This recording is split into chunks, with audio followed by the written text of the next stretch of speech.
All right, it is 9:45, so we're going to go ahead and get started. I want to say hello and welcome to the Business Management and Administration and Entrepreneurship Career Choice Virtual Panel Discussion. We're so glad you've joined us today. You're going to be hearing from professionals in the field and have an opportunity to ask them questions. We hope these discussions will give you insight into the field and help you make informed choices about the careers you're thinking about pursuing and the pathways you should consider to get there.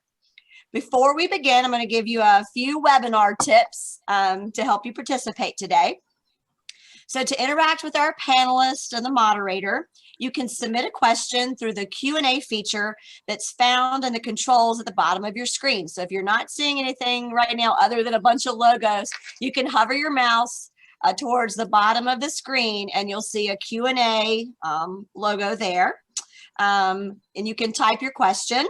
If you put your name, you can either enter your question anonymously or you can put your name and we'll give you a shout out when we ask your question. You will not be able to interact with other attendees during this webinar. We've disabled the chat feature and only our staff members can view your questions that are submitted through the Q&A.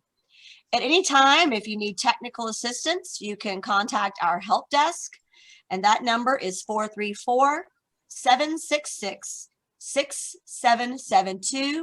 Again, that help desk number is 434-766-6772.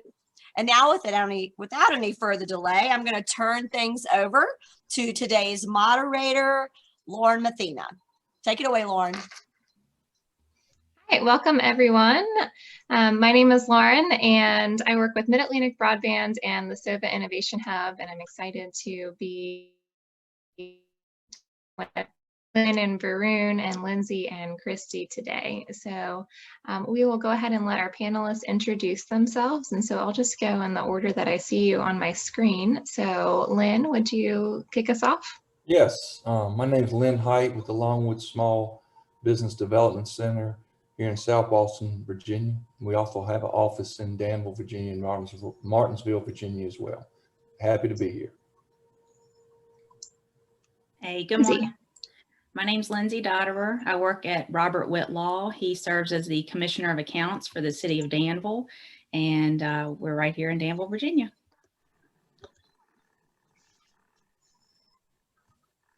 And Varun. Hey, good morning, everybody. Varun Sadana with The Launch Place. We are based out of Danville, Virginia, in downtown at 527 Bridge Street, and we also have an office, a little office in Research Park. And I guess I'll share more information about The Launch Place in, during the discussion. And Christie. Hi, I'm Christie Wall. I'm the owner of Grizzly's Hatchet House, an axe throwing business, and River City Escapes. We have a couple of escape rooms in the downtown Danville area. Thank you all. So as we go through these questions, we'll just I'll throw out a question and then we can kind of go in that order, or if there's one that you feel like you have an answer that you are really excited to share, then feel free to jump in that way. So to start, can you share your background and education and tell us if you followed a traditional pathway to get to your current career? So Lynn? I grew up in a family-owned business, starting at age 10, and worked there on the weekends. And then I went to Averett University, where I got a degree in business administration, went back to the family business and worked there approximately 13 years. And then I decided to teach business. So I taught business in Mecklenburg County Public Schools for 15 years. And then I was lucky enough to come to work with Longwood University, the Small Business Development Center. And I've been with Longwood a little over 6 years and counseled. Last time I looked, I've counseled about 750 clients So I've seen a lot in the time I've been with Longwood, a lot of different types of businesses. Wow. So, That's awesome. You've had lots of different opportunities all within Southern Virginia. yes. Lyndsey, can you tell us about your background and your pathway to where you are? Sure. Mine's less traditional. I graduated from GW in '97 and then went on to DCC for an associate's degree and had plans to go to Averett to pursue a teaching degree, but I quit school and decided to work full time. Started in banking, then went to insurance, and then went to Commissioner of Account work. And just finished my through Liberty Online, my bachelor's in business administration with a finance major just this past December. Awesome, congratulations. Thanks. Varun, how about you? Sure.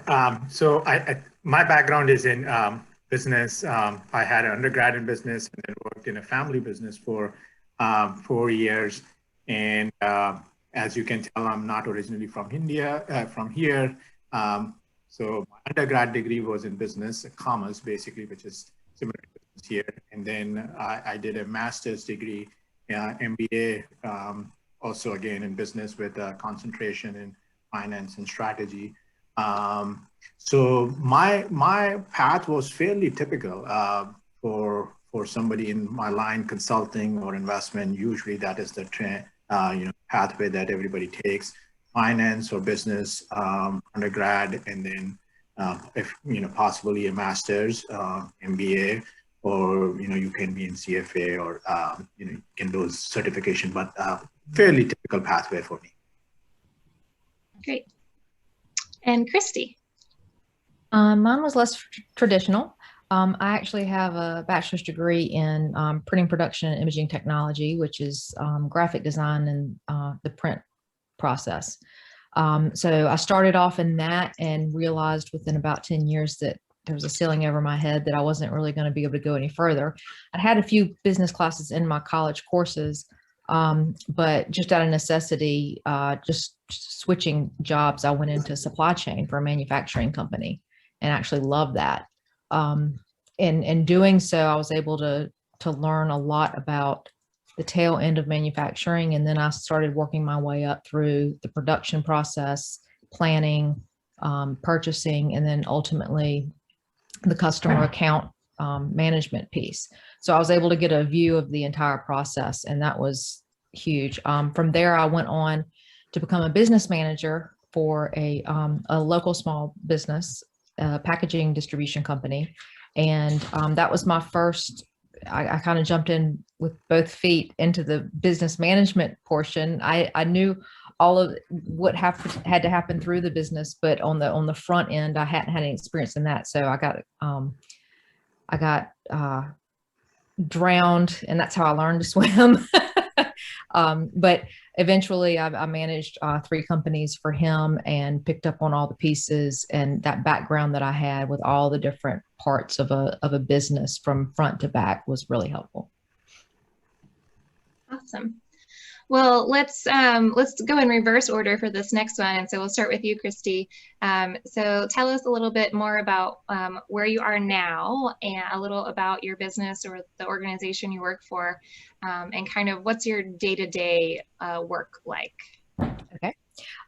Well, because I'm an owner of 2 businesses, my day-to-day life is usually accounting type, bookkeeping type issues, human resources, staff, inspecting the facility, make sure it's in the shape that it needs to be in, talking to management about any issues that we're having. That's kind of my day-to-day life. But because I'm an owner, it's very flexible. I have some other projects that I'm working on as well. So that gives me the flexibility to come and go and work on these other projects that I have going on. Awesome. Varun, how about you? Yes, so the Launch Place, just to give you all a brief background about the Launch Place, what we do is we are a venture development organization, basically help small to medium-sized businesses in purely consulting capacity. So the way I describe our business is threefold.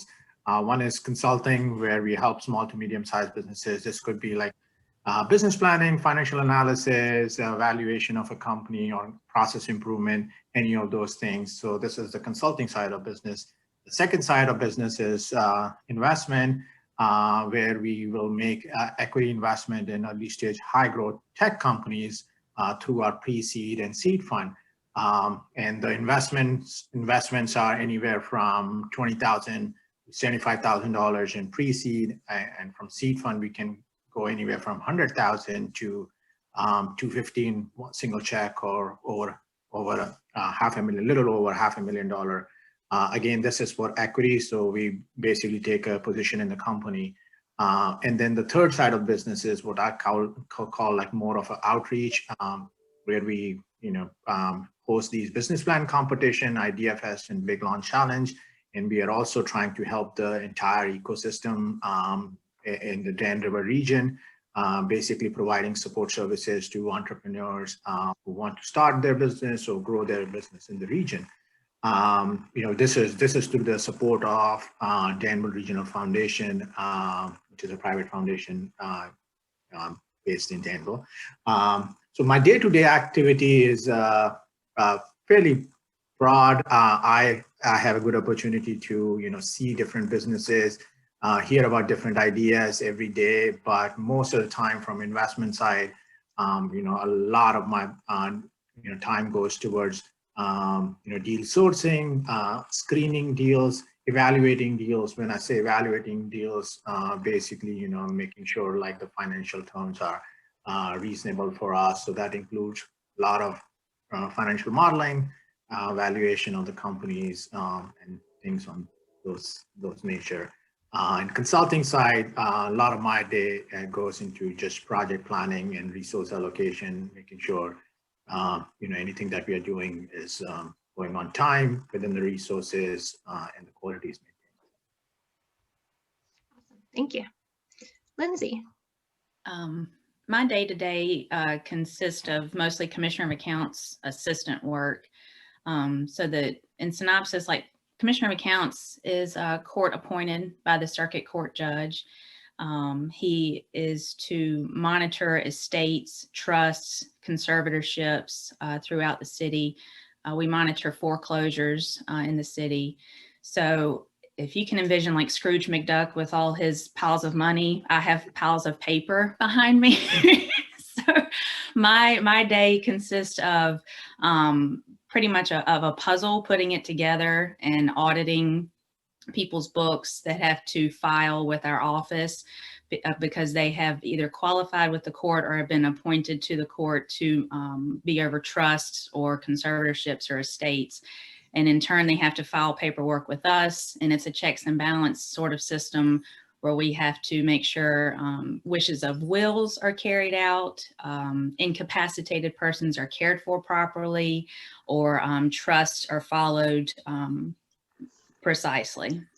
So I like it because it's like an investigation. It's putting different pieces here and there. It's pulling information where you're not given it, and it's fun to me to do the auditing work. Awesome. And Lynn. Yes, my day, well, first thing, if you hadn't heard of the Longwood Small Business Development Center, I'll tell you quickly that we were created by the SBA back in this office back in 1988. And basically, we help individuals who are looking to start a business or expand a business or having problems with their business through counseling, education, and economic research. As far as day to day, no 2 days are the same for me. Some days I'll have 5 clients, some days more, less. We do a little bit of everything. In helping clients, that's what I like. I love to help people. I love what I do. It's like I finally found the perfect fit with my personality and my skill set for the job I'm doing. And if you can ever find that in life, it's a wonderful thing, because I've been on the other side of the fence, so I know the difference. You know, we have 3 offices, like I said earlier, in South Boston, and Danville, and Martinsville. So we see a lot of clients every year. I mean, I had over 100 last year, and they have an individual that helps me in Martinsville, and he had over 100 as well. We cover 26 counties total. This office covers 5, and one thing that I think helps us is we don't have to charge for the services that we provide. We're supported by the taxpayers. So we're able to offer our services for free, and they are confidential as well, which gives the opportunity for individuals, you know, who don't have the capital to be able to pay for those type of services. So we're fortunate to be able to do that. So, yeah, that's pretty much it. Like I said, every day is different. Love what I do. And yeah, that's about it. Yeah. Well, so I'm going to build on a little bit of what you hinted at, and Lyndsey hinted at a little as well. But so, you know, considering our audience today are students who are still in middle school or high school right now, looking back, what types of interest did you have in school, or even, you know, other experiences like internships or earlier jobs, or, you know, certain classes, you know, looking at those interests that you had or experiences that you had, what kind of set you up or helped prepare you for your current role? Which are we going in a specific order, or you can go ahead. Go ahead, Lynn. Well, for me, growing up in the business was my internship. You know, I was very fortunate to grow up in a business, and, you know, both my parents ran the business. My father was very good at making money. My mother was very good at managing money. And, you know, at the dinner table at night, I would listen to all the discussions about what was going on with the business, and didn't realize at the time that I was getting educated on business itself, but I just thought it was normal. And, you know, in high school, I loved history, and I thought about being a history major, but as time went on, you know, having grown up in business and been around it, you know, pretty much my whole youth, when I went to college, I decided, you know, to get a business degree, and even became more interested. And then I went back to the business, like I said before, after college. And so, you know, I've always been involved in business one way or the other. And then, of course, I taught high school, which is the toughest job I've ever done by far. And so, yeah, that's pretty much, that was my internship, though. If it was growing, I was fortunate to be able to grow up in a business and learned a lot. So. Lyndsey? I'm glad Lynn went first, because mine's probably more different. I wouldn't have pursued business at all. Mine was more like curiosity and being a snoop, and just being curious about just asking people questions and wanting to find out more. And I have like an organizational problem, like a OCD. I have to have things in order, and that helps with auditing, because the numbers don't lie. And if it doesn't balance, then there's something wrong, and we got to figure it out. So I think that might have led, you know, the curiosity plus bookkeeping plus just investigative work of a sort, and learning code of Virginia. It all combines perfectly with this job. And it's solitary, because I don't like to work with other people most of the time. I like to just be independent and be able to focus on my work.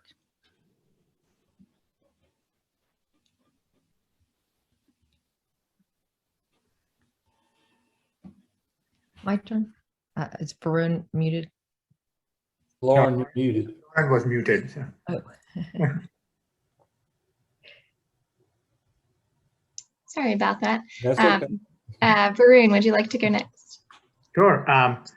I think, first of all, there is no substitute for real work experience. That's period, that's given. But I was opportunate, lucky enough to go through some of the classes that I took, especially in the things that I do in finance and business, and they were super helpful.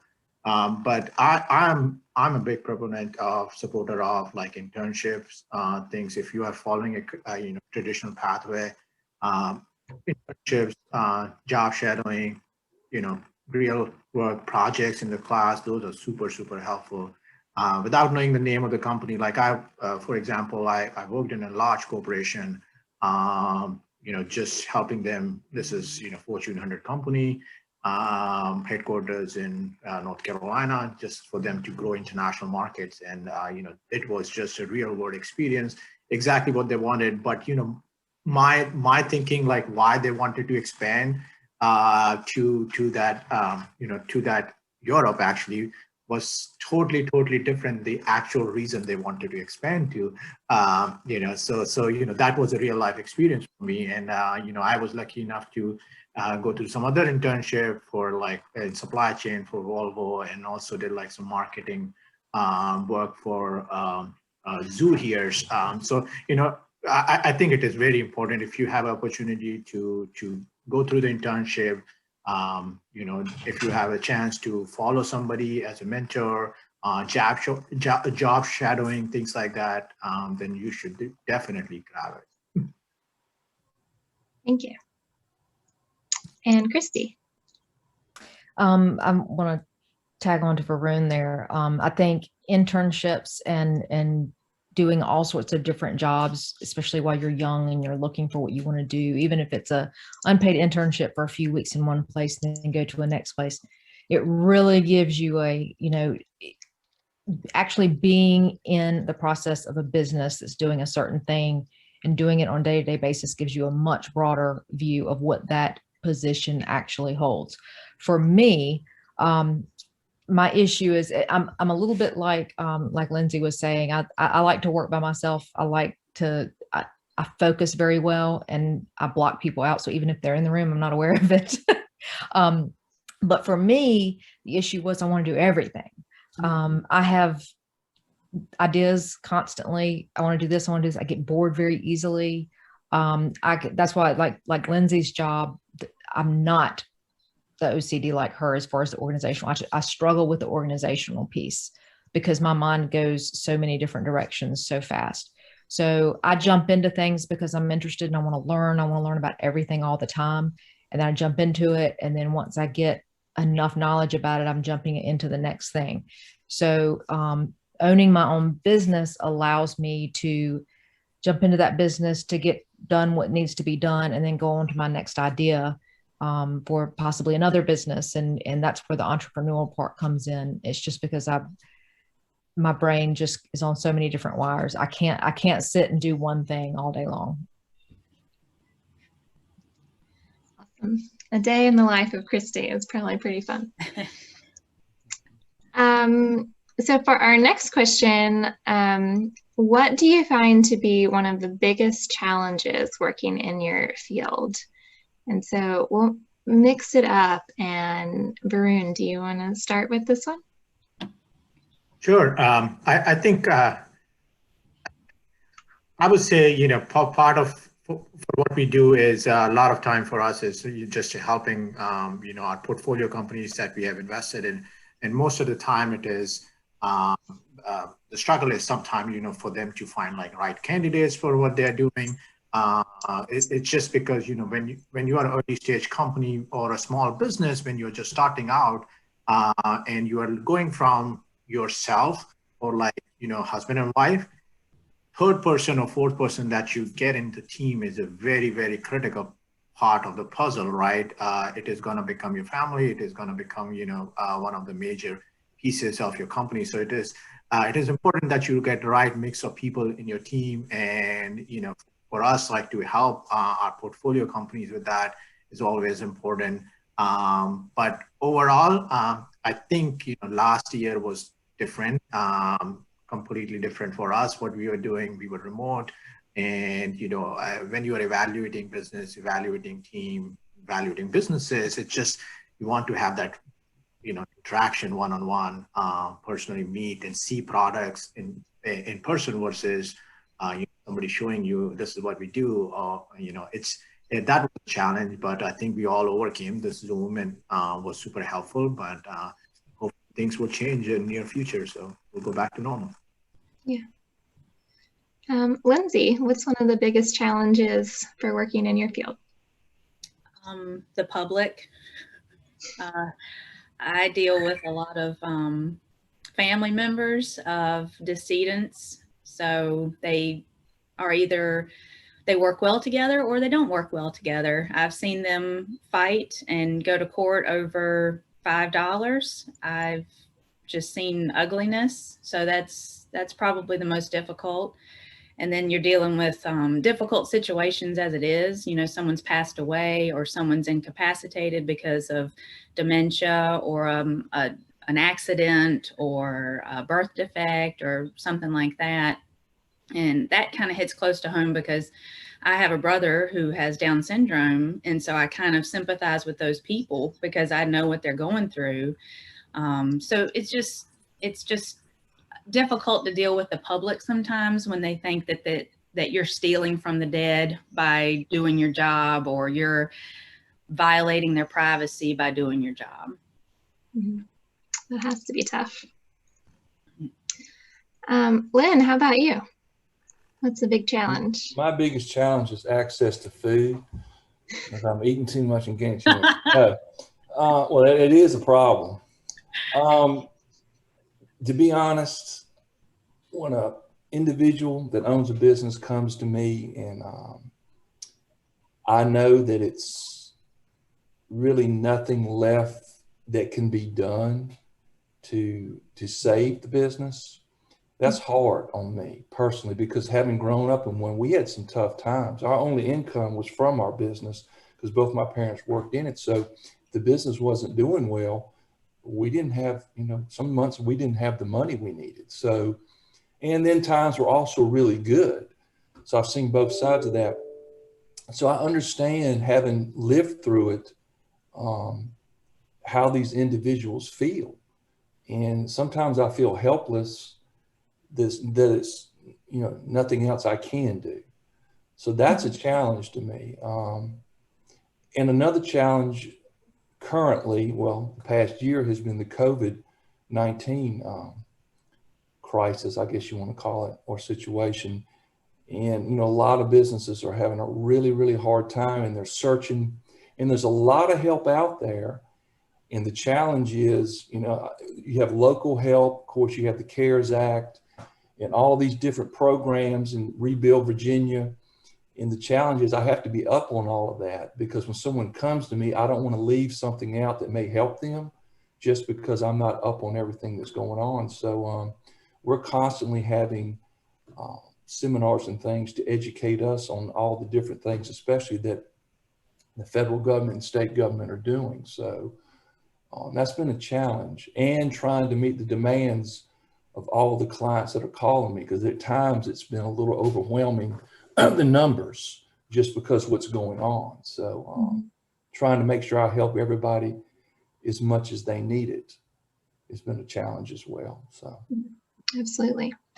Can I ask you what Lynn was saying? One thing, I think he was correct. And one of the challenge for us is also, like, sometimes it's the education piece. We are trying to encourage here for students or anybody else who wants to start a business, and that's something that we want to promote, that you make a career choice out of it. But there is also reality about starting a business, right? Like, it's not easy. It is hard. You may not have a constant flow of income. So there is a risk factor involved. So there is sometimes that communication that you have to do to the entrepreneur, that because of our experience in multiple fields, industries, sometimes you see that there is no clear pathway, and you have to educate or inform the entrepreneur about that. Because our goal is not only for them to grow, but also save money, right? Save money or save resources from get-go. So if we know something, in a month that, hey, this is not a right pathway for you, I want to inform my client about that, right? So, but it is their decision, but at least based on an experience, I want to share that. And Christie, so you could share maybe the challenges both in owning your business, but also challenges in starting the businesses. Money and money. The starting is the getting the capital that you need to start the business. That, we've had a lot of ups and downs and a lot of things to rally around, but getting that capital at the very beginning was a process. And I think it was the one that I felt the most helpless about. I could give people information all day long, but at the end of the day, I had to wait to see what their decision was going to be. But I learned a lot through that process. And I went through so many different, it actually worked out to my benefit that I went out after so many different venues of getting capital, from the city, from personal funds, family members, as well as state-backed loans through the SBA and my bank. So that worked out well. Lynn will always tell everybody cash flow, cash flow, cash flow. That's the biggest thing that you need to remember. And because we were a little bit late opening, and honestly, the reason we were late opening is because the loan process took much longer than I expected it to take. Just the process of getting the loan. I mean, I worked through the first part where figuring out how I was going to get the loan, but just the loan process took so much longer. It pushed everything out. And so my opening date was pushed out so long, all that cash flow, all that capital that I had for when I opened was getting spent every week. And so by the time we opened, I was on a much smaller budget than I had, planned for. And, that really hurts. That really hurts. So, and then past that, it's been COVID. And once again, I was thrown into the capital. I need money. I need money. We were only 9 months old when COVID hit. And that, the first year of business for any business is critical. And we were doing great. And then we just got shut down for 4 months. So I was like Lynn, I was learning everything I could about every possible thing out there, because it's the only thing you can do as a business owner. You can't sit around and wait for somebody to come to you. You've got to go out and find it. If you don't, the business will go under. Mm-hmm. Thank you all for sharing that. We are going to switch over to start answering some Q&A from the students who are watching the webinar today. So our first question is from Jakayla Davis, and she asked, if you could encourage people to own their own business, what would you say? Well, is it all right if I go with any particular order? Go ahead. Try to find something, if you can, a type of business that you would enjoy doing. But having said that, look, I hate to say this. People say money doesn't buy you happiness, but in business, you have to make money. So if I was going to choose a business, I would try to find something I think I would be interested in, but to be honest with you, to be blunt, if I was going to go into business, I would pick a business that I could make the most money in. And that's what I would do, the most profit. I would at this point in my life. Maybe that some people don't want to hear that and they think that's not the right way to look at it. But, and I'll be honest, service-oriented businesses have a better chance of success than brick and mortars because you don't have an inventory. And a lot of times they're not renting a building.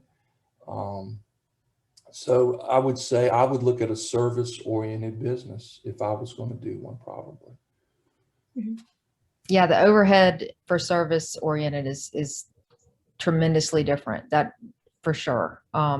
Especially, and I think what people don't realize is you don't have to start out. And I know you think about what I started in sales, that's the opposite of what you did, but I had done a lot of other smaller things before that. So I had gotten my feet wet ahead of time. You don't have to jump in with 2 feet and start a big business. You can do something on your own that's small and on the side of your regular job. and learn the ins and outs of the business and creating the business and the taxes and everything that comes with it and the bookkeeping. You can learn all that on the side while you're in a regular business, doing, social media management or something like that. That's going to be working with customers, and you're going to have to do all that stuff yourself. And it really gets your feet wet on how the process works and where money goes away and where money comes out. People don't understand the how money flows in and out of a business determines whether you're successful or not. I agree with Lynn, wherever you're going to make the most money, because it will come a time when all that money is going to get very, very low at some point. So the more money that you can make, the easier it's going to get through that level. It's just, practice makes perfect, and you need to start small. Agreed. Varun, you're on mute. There you go.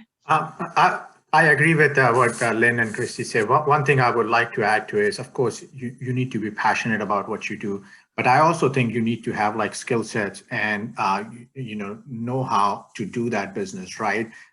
Yes, you can make money in something that will make money, but if you don't know how to do that, or like you cannot learn that, it's going to be super difficult. That's the honest truth. One of the examples I would like to share is one business that I was reading about. It's like a small business just started.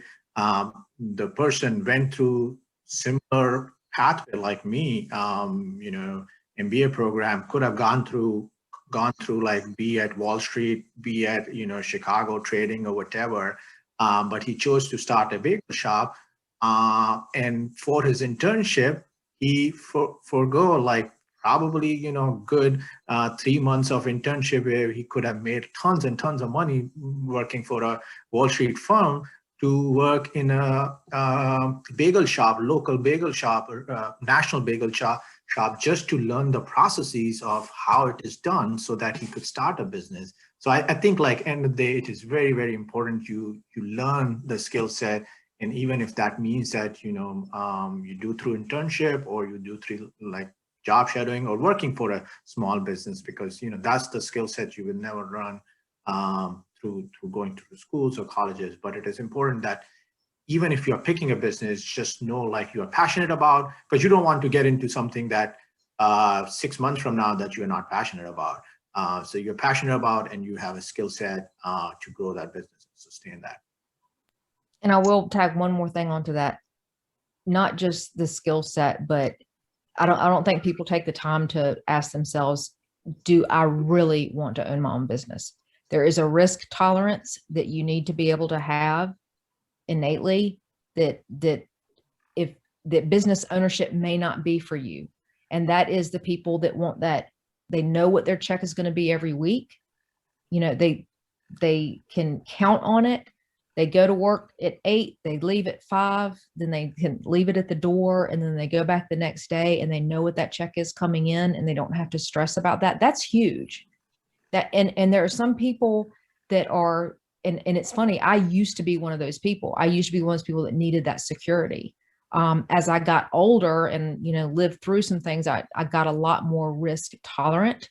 And so I was able to go down this road. But when I was younger, I wasn't as risk tolerant. I was more, play by the book. But you've got to ask yourself that question when you're ready, because it's extremely stressful. Mm-hmm. And risk tolerance is not only for you, but also like people that surround you, right? So it is risk tolerance for your family, because if you're starting at a later stage, then you gotta make sure that it's not only how you sustain yourself, but also your family. If you have kids, then kids, right? All those things have to be factored. Yeah, my dad was never in a good mood when things weren't going well. I remember that. Yep. Well, so we have time for just this last kind of pair of questions, and then we'll wrap up. So from Donna Lowry, how much education is required to do what you do? And as a follow-up from Alfredo Gomez Quintero. What's the best college to go to for your career? So how much education is needed to do what you do, and what's the best college that you would recommend for that? Depends on what type of business you're going into as far as education. But I'm going to back up what Varun said and Christie. Get the experience you need before you go into it. And sometimes that's not in a book, you know, an internship, get experience in the industry that you want to go into before you start the business. Do not go into a restaurant business if you've never worked in a restaurant. And that's something you really can't learn in a book. As far as the best college, again, it depends on what type of field you're looking to go into, you know. That's how I would base what college I went to.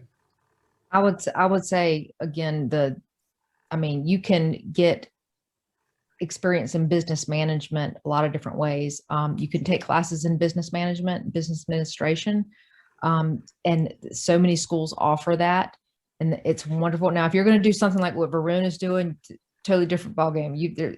I'm sure there's it gets into the really deep stuff.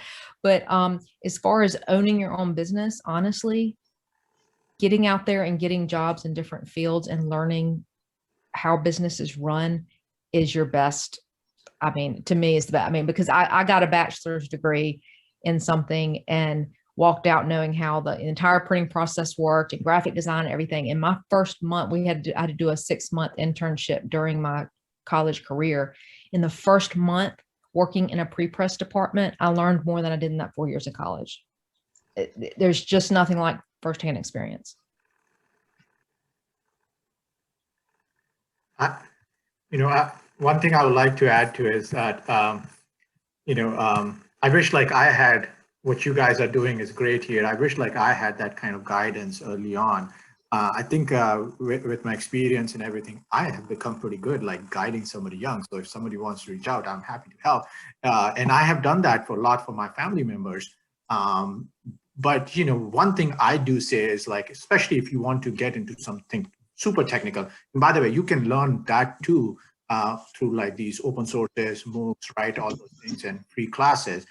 So you got to factor in if you're talking about college, like education and cost and all those. But what I say is, unless you are going in like one of those top university, it's all about what you get out of it, right? It is experience, how much networking that you do, what you try to go through like internship. So it's totally up to you what you want to get out of it. I mean, you can just enjoy, hang out and live the life, which is fine too. But it's, after like top 5, 10 schools, I think it is totally like what you want to get out of it is my take. I don't want to put like one college on the list, but it's just, pick a thing that work for you based on your cost, location and all those things.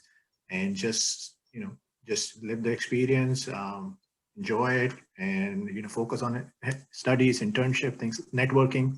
Yep. Lyndsey, do you want to chime in before we go?